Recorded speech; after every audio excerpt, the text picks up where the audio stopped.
మెదక్ జిల్లా రామాయంపేట మండలం అక్కనపేట గ్రామ శివార్లోని అటవీ ప్రాంతంలో అటవీశాఖ ఆధ్వర్యంలో నగర వనయోజన పథకం ద్వారా ఏర్పాటు చేయనున్న అర్బన్ పార్క్ నిర్మాణానికి ఎమ్మెల్యే రోహిత్రావు శంకుస్థాపన చేశారు. అటవీ ప్రాంతంలో ఆయన మొక్కలు నాటారు. పర్యావరణ పరిరక్షణ కోసం ప్రతి ఒక్కరూ కృషి చేయాలని, మొక్కలు నాటి చెట్లను సంరక్షించాలని ఆయన పిలుపునిచ్చారు. మనకి ఇయర్లీ వన్సే వస్తాయి.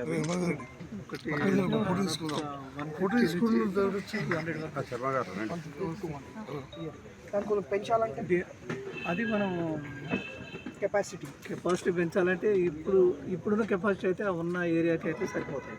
అంటే దానిలో 2-3 ఉన్నాయి. స్పాటెడ్ ఏరియా ఉన్నాయి, తర్వాత నీలగాయ కూడా ఉంది. ఆ నీలగాయ కూడా పాపులేషన్ ఎక్కువ. కొంచెం మనం ఇంకా ఎక్కువ ఉన్న ఏరియాకి అయితే ఎక్స్పాండ్